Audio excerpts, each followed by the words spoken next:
YouTube adalah sebuah situs web video sharing yang sangat populer, khususnya di kalangan milenial dan generasi di bawahnya. YouTube didirikan pada bulan Februari tahun 2005 oleh Jawed Karim, Steph Chen, dan Chad Hurley. YouTube memiliki beberapa karakteristik seperti yang sudah dijabarkan dalam PPT di samping. Salah satu karakteristik yang membedakan YouTube dengan aplikasi lainnya adalah tidak adanya batasan durasi. Jadi YouTube memberikan kebebasan kepada para penggunanya untuk mengupload video dengan durasi sebebas-bebasnya. Bahkan ada salah satu konten kreator yang mengupload video dengan durasi 100 jam. Karakteristik lainnya yang dimana poin ini akan dibahas secara in-depth di slide-slide selanjutnya, yaitu fitur suka dan komentar. YouTube memberikan fitur ini agar para penggunanya bisa memberikan respon, baik itu berupa likes atau dislike, atau berupa sebuah komentar. Sekarang akan saya jelaskan bagaimana perkembangan YouTube dan kontribusinya terhadap komunikasi antar budaya. Jadi, YouTube awalnya didirikan pada Februari 2005 sebagai platform untuk mengupload video sekedar untuk menyalurkan hobi saja. Namun, kemudian pada tahun 2010, YouTube yang diakuisisi oleh Google mengizinkan beberapa partner untuk menjual iklan yang akan ditempatkan dalam video, yang disebut sebagai Google AdSense, di mana pembuat konten video YouTube juga akan mendapatkan keuntungan dari pengiklan. Hal ini pun berdampak pada bertambahnya jumlah YouTuber yang cukup signifikan, di mana sebagian besarnya didasari tujuan untuk mendapatkan penghasilan melalui Google AdSense. Jadi sistemnya adalah semakin banyak jumlah penonton yang menonton iklan dalam video, maka semakin besar juga jumlah pendapatannya. Dikarenakan hal ini, para YouTuber jadi sangat berinovasi dalam membuat konten agar mendapat angka viewers yang besar. Hadirnya para YouTuber baru semenjak YouTube memberlakukan Google AdSense menyebabkan konten video dalam YouTube menjadi semakin berinovasi. Para YouTuber ini melakukan riset terlebih dahulu akan jenis konten seperti apa yang banyak digemari oleh penonton, yaitu masyarakat. Di Indonesia sendiri, salah satu konten yang paling dinikmati dari sekian banyak jenis konten lain adalah konten antar budaya, di mana misalnya ada orang Indonesia yang tinggal di luar negeri, kemudian mengenalkan budaya Indonesia pada orang-orang di negara tersebut. Besarnya minat masyarakat akan jenis konten seperti ini dapat dilihat melalui jumlah viewers video-video di samping yang jumlahnya bisa terbilang besar. Kontribusi YouTube terhadap komunikasi antar budaya ini memberikan dampak yang positif juga negatif. Dengan adanya perkembangan teknologi seperti ini, interaksi antar manusia dari berbagai belahan dunia manapun semakin terbuka. YouTube memberikan dampak positif kepada para pengguna untuk lebih mengenal budaya-budaya lain. Salah satu dampaknya adalah muncul banyak konten-konten inspiratif dan informatif seperti contoh di samping. Dalam konten-konten seperti ini, banyak terdapat interaksi antara pengguna dari budaya yang berbeda-beda, yang bisa kita lihat di fitur komentar. Contohnya adalah dua video di samping, di mana video pertama adalah video dari vlogger traveling Mark Horizon, vlogger asal Switzerland. Dia itu memposting kegiatan travelingnya di Indonesia. Dan video kedua adalah The World of Dave, di mana Dave ini mengundang Kak Sabrina yang berasal dari Malaysia dan Kak Amelia yang berasal dari Indonesia. Dan isi kontennya itu membahas apa persamaan dan perbedaan antara kedua negara tersebut. Pada video pertama, kita bisa lihat komentar dari Kak Adela yang menyampaikan rasa terima kasihnya karena video ini dia jadikan bahan presentasi mungkin di kelasnya dan muridnya itu menyukainya. Dan ternyata komentarnya itu dibalas oleh Mark Harrison-nya sendiri, dan bahkan dia mengatakan bahwa ia ingin mengirim personal video message untuk murid-muridnya. Untuk video kedua antara Indonesia dan Malaysia, di sana bisa kita lihat itu banyak banget komentar-komentar dari dua negara ini yang saling memberikan opini dan berbagi informasi. Lalu ada video berikutnya, di mana video ini semacam mini riset yang membandingkan aksen resepsi di antara negara-negara di Asia Tenggara. Kita bisa lihat ada komentar dari Kak Opan Mustafa.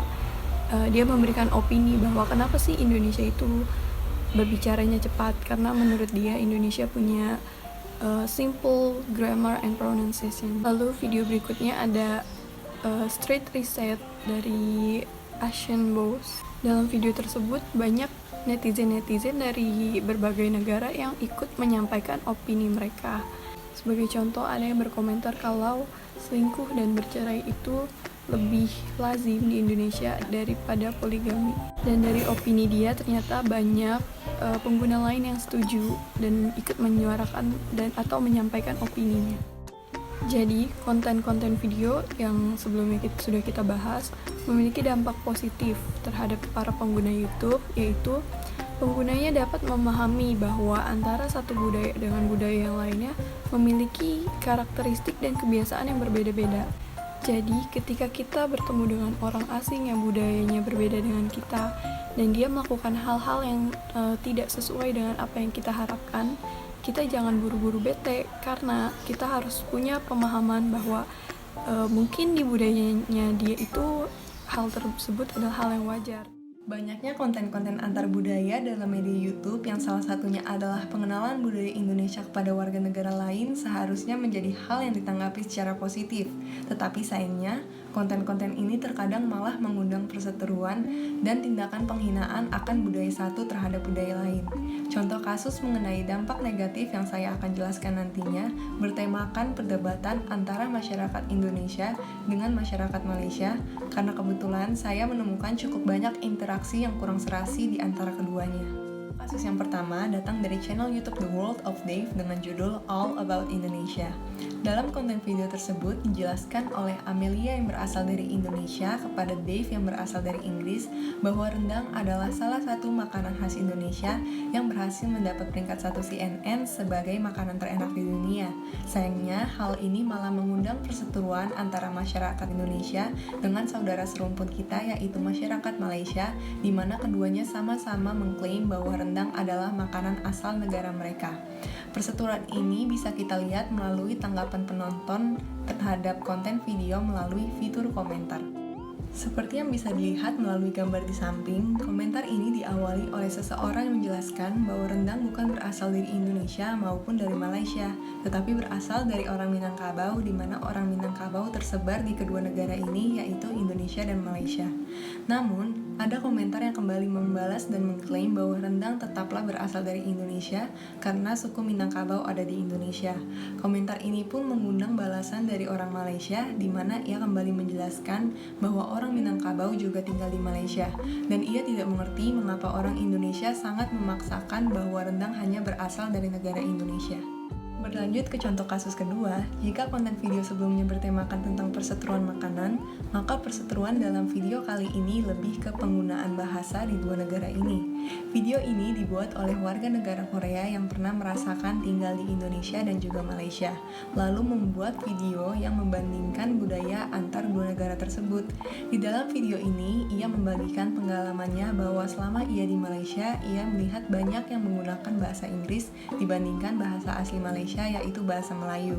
Ia juga bilang bahwa ia lebih nyaman menggunakan bahasa Indonesia ketimbang bahasa Malaysia. Hal ini pun secara tidak langsung membuat beberapa orang Indonesia membanggakan budayanya, namun dengan cara menjatuhkan budaya lain, yaitu budaya Malaysia.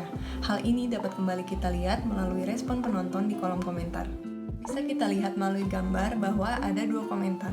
Komentar pertama terkesan membentuk prasangka yang menjatuhkan budaya Malaysia, di mana ia menganggap bahwa orang Malaysia sudah melupakan bahasa ibu mereka karena penggunaan bahasa Inggris yang lebih mendominasi dan mengangkat nama Indonesia melalui itu. Tanggapan ini pun mendapat balasan dari orang asal Malaysia, di mana ia menyatakan bahwa tidak sepatutnya orang Indonesia yang tidak tinggal dan menyaksikan sendiri kehidupan di Malaysia menilai bahwa bahasa Melayu tengah mengalami krisis di sana, karena berdasarkan pemantauannya, dia tidak pernah menjumpai orang Malaysia yang tidak bisa berbahasa Melayu, apapun ras dan etnisnya. Kemudian di komentar yang kedua, komentar ini sangat jelas berisi penghinaan yang sangat tidak pantas, di mana ada kata hinaan gak tahu diri yang dilontarkan pada orang Malaysia dan menjatuhkan penggunaan bahasa Malaysia untuk mengungguli bahasa Indonesia. Jadi, dilihat dari kedua contoh ini, bentuk komunikasi antar budaya yang terjadi adalah komunikasi antar bangsa, yaitu antara orang berkebangsaan Indonesia dan berkebangsaan Malaysia.